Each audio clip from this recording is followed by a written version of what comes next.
Bom dia a todos que nos assistem aqui através da Brazilian Times.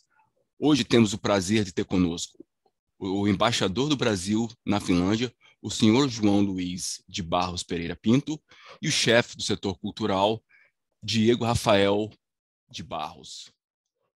Exatamente. Agradecemos a você pelo convite, ficamos à sua disposição. Claro, claro, claro. Bom, vamos começar pelo senhor embaixador. Eu sei que o senhor nasceu em Londres. E se o senhor pudesse nos contar um pouco como foi a sua vida em Londres e também como que o senhor ingressou na carreira diplomática. Meu pai era diplomata, por isso que eu nasci em Londres.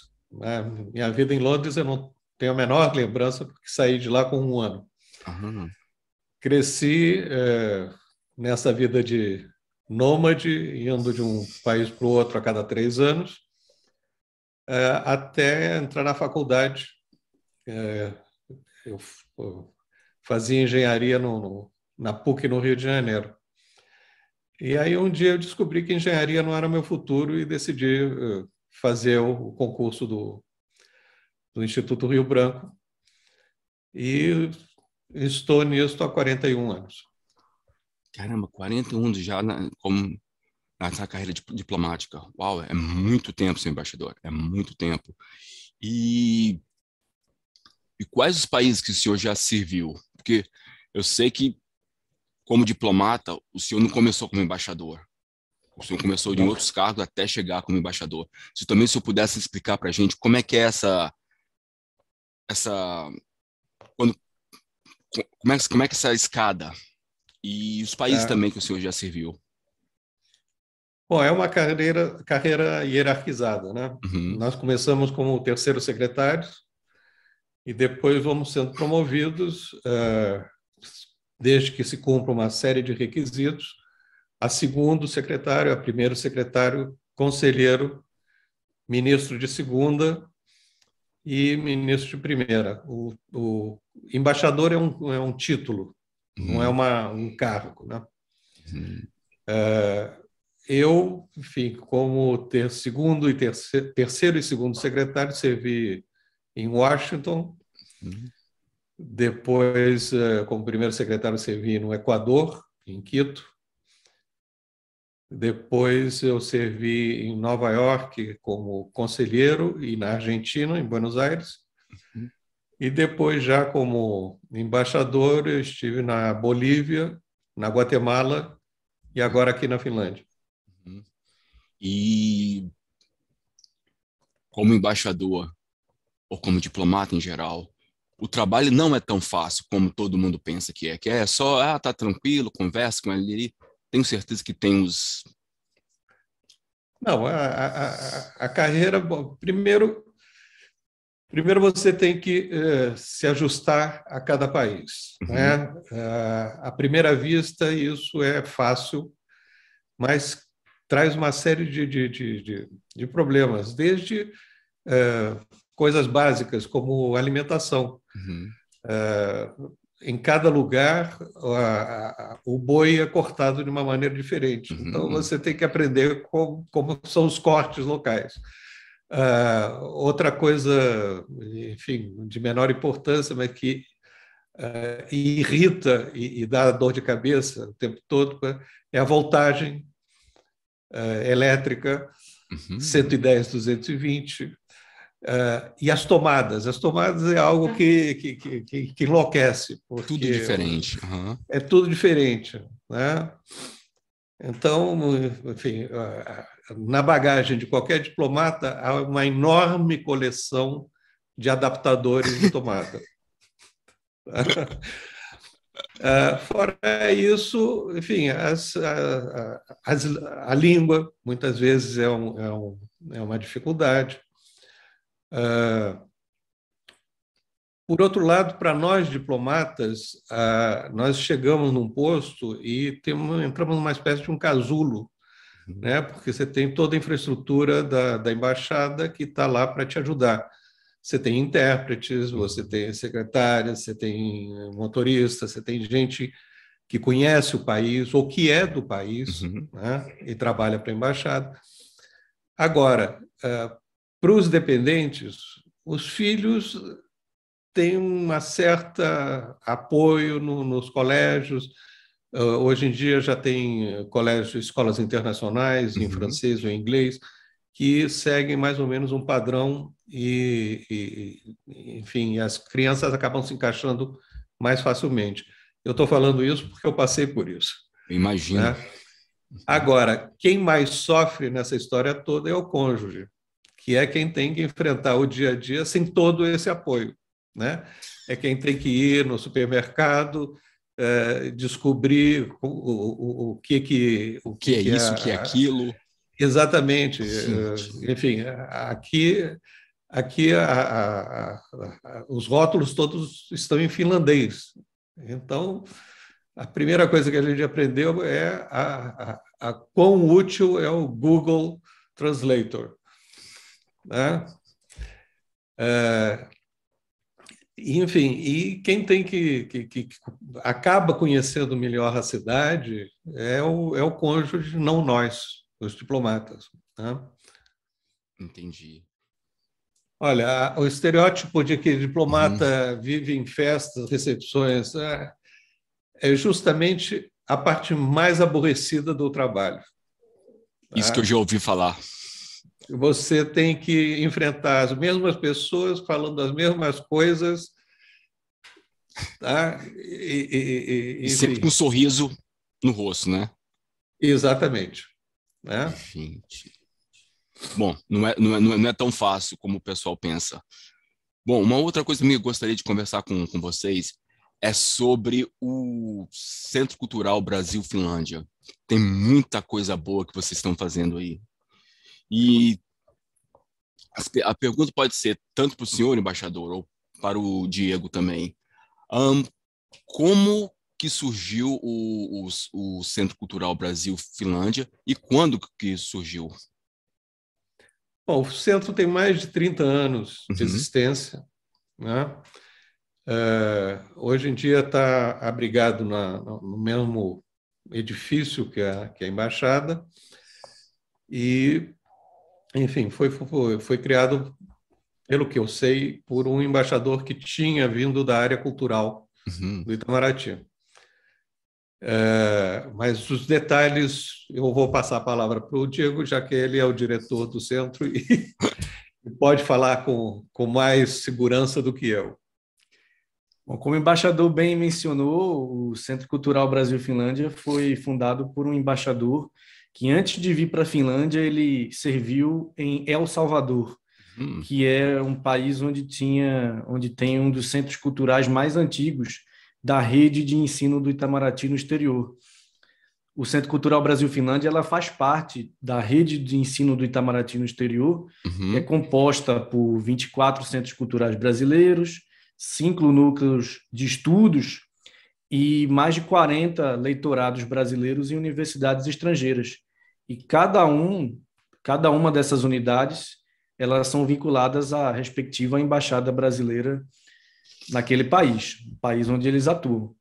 Então, o embaixador, ele tinha experiência com o Centro Cultural do Brasil em El Salvador. Quando veio para a Finlândia, criou o Centro Cultural Brasil-Finlândia, e desde então, bom, o Centro Cultural Brasil-Finlândia é um dos 3 centros culturais brasileiros em toda a Europa, e já com essa quantidade de anos em atividade. E o que marca o Centro Cultural Brasil-Finlândia, a função dos centros culturais é o auxílio, ou é o braço da embaixada na promoção da cultura brasileira através do ensino da língua portuguesa. Interessante. Então, ultimamente, por estar localizado na Finlândia, o Centro Cultural Brasil-Finlândia ela acaba absorvendo as melhores práticas de educação. Né? A Finlândia é reconhecida como um dos polos de excelência em educação no mundo, né? Então a gente acaba absorvendo boas práticas, sobretudo atualmente na questão do ensino à distância. O Centro Cultural, na pandemia, a gente pode dizer orgulhosamente que nunca parou. Isso é bom. A gente já tinha curso online já desenvolvido. Quando a pandemia veio em março de 2020, a gente só intensificou os trabalhos, mas a estrutura toda já estava formada. Então, a gente tem o Centro Cultural Brasil-Finlândia, ele se caracteriza por esse viés de tecnologia na educação. Uhum. Atualmente, temos mais alunos do que antes da pandemia. Caramba! Sim, houve um aumento de aproximadamente 20% no número de inscrições anuais, comparando com o ano de 2019, que foi o ano pré-pandemia, e o ano 2020. O ano 2021 caiu um pouco, acho que daí todos os outros centros ou institutos que ensinam português aqui na Finlândia e no mundo inteiro já conseguiram se adaptar à realidade online, né? Mas ainda assim houve um aumento de aproximadamente 10% no ano 2021, em comparação ao ano 2019, que é o ano pré-pandemia. Entendi. E esses cursos de português são dados a todos os finlandeses? Tipo assim, de criança, adolescente, adulto, ou é focado mais, tipo assim, mais para adulto ou mais para as pessoas do mundo empresarial? O Centro Cultural ele atua em duas vertentes muito específicas, que é o ensino do português como língua estrangeira, ou seja, para finlandeses e estrangeiros residentes na Finlândia e agora no mundo todo, com o curso online. Nós temos alunos até da Índia, atualmente, no nosso curso de iniciante. E, por outro lado, a segunda vertente é o ensino do português como língua de herança, né, para os brasileirinhos aqui na Finlândia. Ou o pai ou a mãe fala português, então, através das atividades em língua portuguesa, os brasileirinhos também continuam conectados com a cultura brasileira. Então, são essas duas vertentes. E, bom, no ensino do português como língua estrangeira, realmente o alcance é enorme, sobretudo com o ensino à distância. O embaixador João Luiz, ele logo no início da gestão dele, ele assinou um protocolo com uma universidade de ciências aplicadas da Universidade de Turku. Turku foi a primeira capital aqui da Finlândia. E isso possibilita que o Centro Cultural, os cursos para iniciantes do Centro Cultural, eles são oferecidos através dessa universidade e eles são oferecidos de maneira gratuita para todos os alunos de todas as universidades de ciências aplicadas da Finlândia. Isso corresponde a um público de mais ou menos 144 mil estudantes. Então, todos eles podem, através dessa parceria, desse convênio que o embaixador assinou, acessar o curso de português para iniciante online gratuitamente. Só para você ter uma ideia da abrangência e dos canais que o Centro Cultural utiliza para fazer chegar a língua portuguesa. Temos os nossos próprios esforços nas redes sociais. Aliás, convido o seu público a seguir o Centro Cultural Brasil-Finlândia no Facebook e no Instagram. CCBF, né, que é a sigla Centro Cultural Brasil-Finlândia, Helsinki. CCBF Helsinki.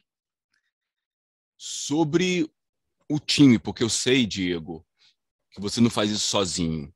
A equipe do Centro Cultural Brasil-Finlândia, quantos que fazem parte dessa equipe? É microscópica a equipe. Bom, a equipe, ela... Aqui temos 25% da equipe. Exatamente. A estrutura do Centro Cultural compreende o diretor do centro, a coordenadora pedagógica, a professora Helena Noto, que também está em sala de aula em alguns cursos, e mais uma professora, a Camila Viana. Nós somos atualmente 3 profissionais trabalhando em todas essas vertentes culturais e educacionais que acabei de mencionar, claro, contando com a estrutura fornecida pela Embaixada do Brasil e pelo setor cultural e educacional da Embaixada do Brasil em Helsinki, que atualmente é chefiada pela Najara Sena. Então, é uma equipe pequena, mas uma equipe efetiva, energética. Isso é muito bom. E eu sei, porque o ano passado, como eu trabalhei aqui no Centro Cultural da Embaixada Brasileira em Viena, eu sei que, tipo assim, durante um ano, vocês, o Centro Cultural, fazem muitos eventos, são muitos projetos. E como é que é? Eu sei que, tipo assim, a embaixada recebe uma verba do Itamaraty para esses projetos, mas também contam com patrocínios ou patrocinadores locais. Como que funciona isso? O Itamaraty não manda o dinheiro para a gente fazer alguma coisa. A gente propõe ao Itamaraty uma atividade, né?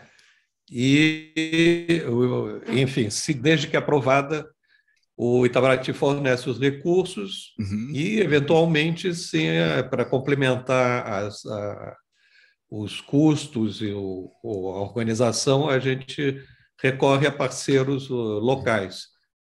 Mas, enfim,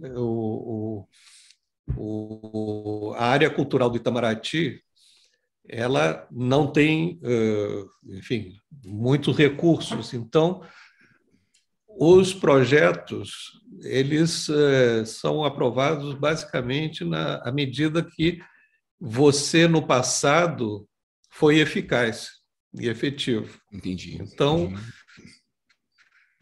esse histórico é que ajuda a desenvolver mais atividades no posto. Felizmente, a Embaixada em Helsinki tem sido bastante eficaz neste aspecto.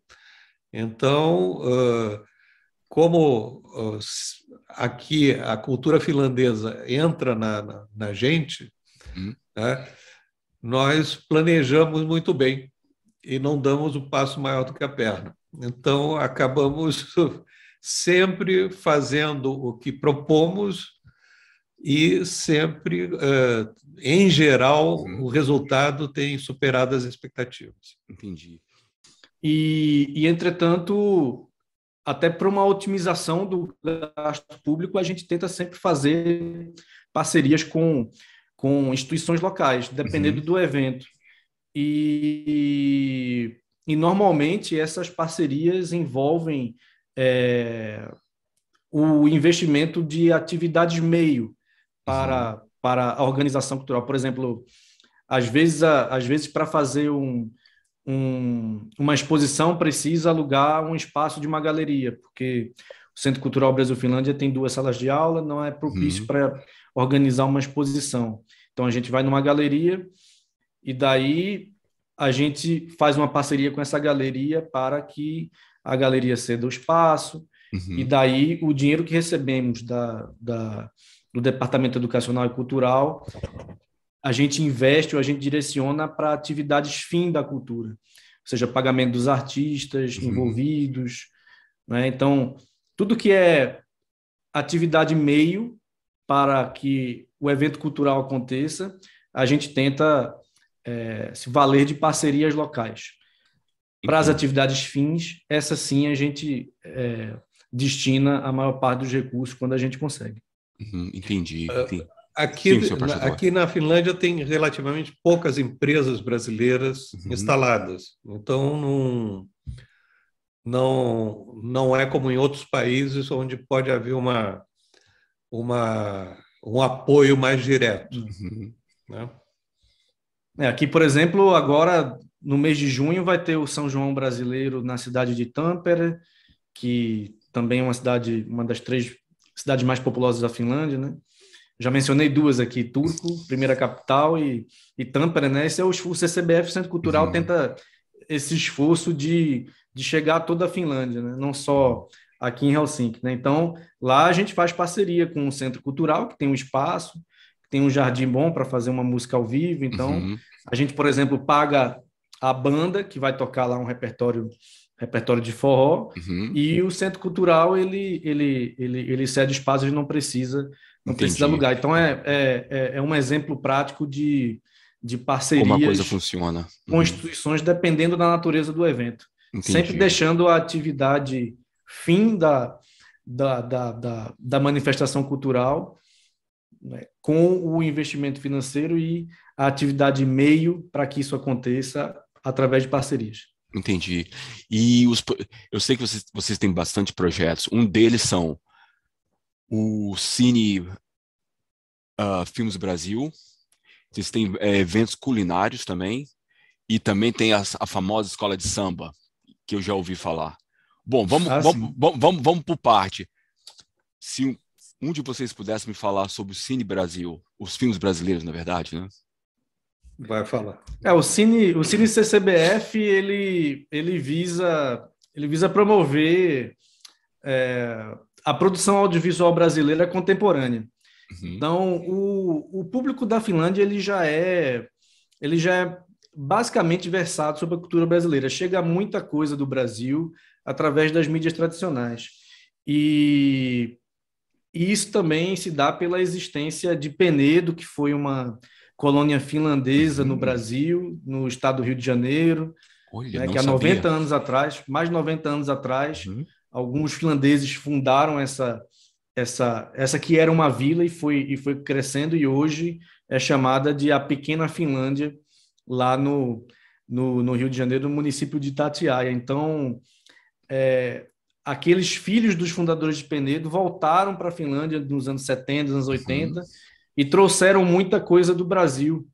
Daí, por exemplo, as escolas de samba. Aqui na Finlândia há 7 escolas de samba. Uau. E a primeira escola de samba, que foi a escola de samba de Helsinki, chamada Império do Papagaio, ela foi fundada por uma pessoa, filho daqueles fundadores de Penedo, no Rio de Janeiro, que voltou para cá nos anos 70, e ele começou com um curso de percussão aqui no centro de Helsinki.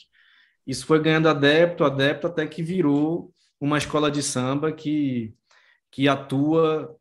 Então tem as 7 escolas de samba, elas desfilam nas principais ruas do centro da cidade de Helsinki, na primeira ou na segunda semana de junho. Aqui não pode ser em fevereiro, porque está debaixo de neve. Então, daí a questão do carnaval, né? Tem relação com Penedo e com filhos dos fundadores de Penedo que voltaram para a Finlândia e trouxeram muito do Brasil de lá. E o que é interessante é que os integrantes das escolas de samba são praticamente todos finlandeses. Há meia dúzia de brasileiros nesse grupo. Eu fico imaginando esses finlandeses tudo tocando samba. É uma coisa meio que... O enredo o samba enredo é em finlandês. A gente convida o seu público a também seguir nas redes sociais. Claro, com certeza. E buscar o site. O nome do evento é Helsinki Samba Carnaval. Então vai ser na primeira semana de junho, e é sempre assim, tem desfiles das escolas de samba nas principais ruas, mas antes disso também tem baile de máscaras, tem eventos para escolher a melhor fantasia do carnaval. Então isso, o Centro Cultural e a Embaixada do Brasil sempre apoia essas manifestações culturais do Brasil aqui na Finlândia. Mas foi um parêntese, porque a pergunta foi em relação ao cinema. Então, não, mas já que já entramos no carnaval, já a gente conversa sobre isso, depois a gente vai para outra. Bom, sobre o cinema, o Cine CCBF, ele tem essa característica de tentar promover a produção contemporânea brasileira e, sobretudo, a produção ficcional, porque a gente sabe que no exterior a produção documental ela já foi muito explorada, sobretudo no começo dos anos 2000, e a gente sabe também que a produção ficcional brasileira ela é muito rica, muito diversa, né, das diferentes regiões do Brasil. Então a gente tenta, através do Cine CCBF, mostrar essas diferentes identidades. E a questão da culinária que você bem mencionou também é um aspecto importante. Semana passada mesmo a gente fez um evento de culinária para uma turma de crianças. Então elas vieram aqui para o Centro Cultural depois de muito tempo, porque estava fechada ainda devido à pandemia, né? Mas agora a gente já está voltando às atividades presenciais, né? A partir agora do mês de abril. Então as crianças do curso mais avançado para crianças, que são aquelas de 7 a 12 anos, elas vieram para cá, para o Centro Cultural, e elas aprenderam a cozinhar brigadeiro. Então foi um sucesso, os pais também ficaram. E como é que é? E a gente utiliza a culinária justamente nesse mesmo contexto da diversidade, tipo, buscando os pratos típicos de cada região do Brasil e, através deles, né, acessar a diversidade cultural brasileira. É basicamente isso que eu diria em relação ao Cine CCBF, aos eventos de culinária, e também já falei um pouco do carnaval. Se o seu público estiver curioso, é só agora, eu estou nas curioso. redes sociais. Eu tenho algumas perguntinhas aqui. E sobre os eventos culinários, como é que são para as crianças finlandesas chegarem lá, verem pratos que nunca viram? Por exemplo, brigadeiro, que é coisa que praticamente na Europa quase que não existe. Como é que é? As crianças, eu imagino, fazendo um negócio, vendo, experimentando, chegam em casa, mãe, isso aqui, eu provei isso aqui, é a comida do Brasil. Como é que é essa passagem de informação? O que eu vejo na prática é, por um lado, em relação às crianças, um momento de descoberta muito bonito, né? E como eu falei, a intenção dos eventos culinários no âmbito do Centro Cultural é, através de um prato típico de uma região brasileira, acessar a respectiva cultura ou a respectiva manifestação cultural daquela região do Brasil, né? Então, muitas vezes há uma descoberta culinária e cultural muito interessante. E por parte dos pais, a gente vê que há um orgulho muito grande em proporcionar aos filhos essa descoberta. Então, a gente tenta, no fundo, o que a gente fala para os pais é que a gente tenta atuar como parceiro deles para que a língua portuguesa e a cultura brasileira estejam sempre ao redor da vida daquela criança, né? Então, é um trabalho conjunto dos pais e da escola, né? Seguindo os moldes do sistema de educação finlandês, né? Que tem muita interação entre pais e mestres. Então, a gente tenta imprimir essas boas práticas também. E voltando só um pouquinho sobre o Cine CCBF, quando vocês fazem esse evento, os finlandeses vêm para ver os filmes também. Como é que é a reação de um finlandês vendo um filme brasileiro? Porque, infelizmente, o europeu, o americano em geral, ainda tem aquela ideia do Brasil, o Brasil e tal, país terceiro mundo, é isso e aquilo. Como é que é um finlandês chegar a assistir um filme brasileiro e falar, poxa, olha, não era isso que eu esperava? Ou, entende? A gente verifica essa reação justamente porque a gente, ultimamente, tem privilegiado, como eu falei, a exibição de filmes dessa produção ficcional, né? Os estereótipos brasileiros já são, como eu falei, já muito demarcados através da produção documental brasileira, mas a ficção, né, traz universos, traz criações que a gente sabe, a gente que vem do Brasil, a gente sabe que o nível intelectual criativo é igual ao dos grandes centros de produção audiovisual que tem mais estrutura e condições para produzir filmes. Então, as pessoas ficam, de fato, surpresas. E, inclusive, o Centro Cultural apoiou a exibição de um filme brasileiro no Helsinki International Film Festival, que é o maior festival de filmes aqui da Finlândia. E o filme que foi exibido, cuja diretora veio apresentar e veio dar seminário sobre ele para profissionais, era o filme A Nuvem Rosa, Pink Cloud. E era um filme de uma diretora jovem do Rio Grande do Sul, que ela tinha escrito um contexto ficcional onde havia uma nuvem rosa tóxica lá fora e as pessoas tinham que se confinar em suas casas para se proteger. Então, isso foi antes da pandemia. Ela criou esse argumento de filme e agora o filme veio para cá, foi para Toronto, foi para Locarno, os principais centros de produção audiovisual, porque as pessoas ficaram curiosas como é que como é que ela antecipou essa realidade da pandemia, né? Então, exatamente. é um exemplo concreto de que a criação e a produção brasileira, ela atinge níveis de excelência e não deve nada a centros mais consagrados e com mais estrutura para difundir. Então, é isso que o público finlandês verifica normalmente quando tem acesso aos filmes brasileiros. Entendi. E eu sei que você também tem o Clube Literatura Brasileira, com um mini curso de nacionalismo literário, também o livro Palavras ao Mar. Se vocês pudessem me falar um pouquinho sobre isso, que é um assunto que eu fiquei bem interessado também. Clube, né? Pode ser o seu embaixador? Não, o Palavras ao Mar foi um projeto de um livro para crianças, para ensinar a história da língua portuguesa. E ensinar que o português não se fala só em Portugal e Brasil, que há outros países onde se fala. É um livro interessante porque tem uma parte de realidade aumentada. Então, com um aplicativo no celular, as crianças podem apontar para as imagens que tem no livro, e essas imagens elas se mexem, elas dançam, elas cantam. É muito bacana, e foi um projeto que foi desenvolvido aqui na Embaixada,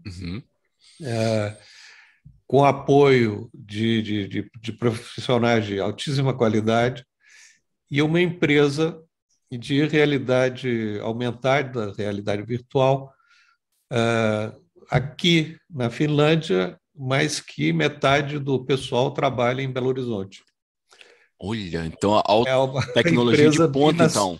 Não é binacional, mas é instalada. Né? Poxa, eu estou surpreso.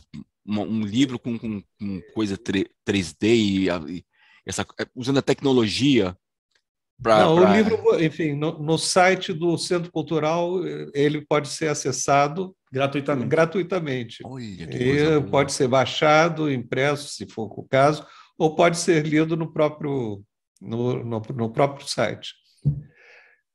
O curso de literatura brasileira, vou deixar o Diego falar, porque ele sabe melhor do que eu os tropeços, dificuldades e esforços que foram necessários para fazer. É um mini curso de nacionalismo literário, ele visa marcar também a celebração dos 200 anos de independência do Brasil, né, que se comemora esse ano.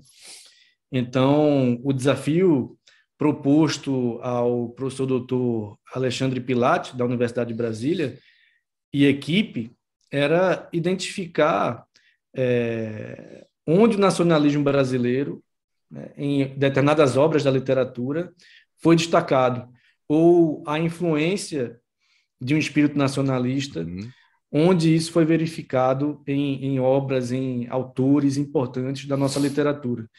E uma vez identificada, foi feita uma curadoria de temas e foram convidados profissionais, especialistas, professores, para ministrar mini-aulas a respeito desses temas, né? Identificando o nacionalismo, como ele influencia determinada obra, como ele influencia determinado autor e sua produção. Então, também esse curso é disponível de maneira gratuita no site do Centro Cultural. Caso o seu público acesse as redes sociais, mais uma vez, CCBF Helsinki, no Facebook, no Instagram, aí vocês vão ver o site oficial, vocês vão ver o livro Palavras ao Mar e também vão ver as mini-aulas do curso de nacionalismo literário, né, que visa marcar os 200 anos da independência do Brasil. Perfeito. Ótimo. Senhores, um prazer imenso entrevistar ambos e tanta informação boa. Bom, por mim eu ficava aqui o dia inteiro, porque eu sei que tem muito assunto, tem muita coisa boa para poder conversar, para falar, para mostrar para o público que não conhece o trabalho do Centro Cultural Brasil e Finlândia. Muito obrigado, senhor embaixador. Eu sei que o senhor tem uma agenda gigantesca. Muito obrigado mesmo. Obrigado pela oportunidade e bom dia. Bom dia para o senhor também. Diego, muito obrigado também. Obrigado pelo convite e agradeço ao seu público pela atenção e espero ficarmos conectados através das redes sociais.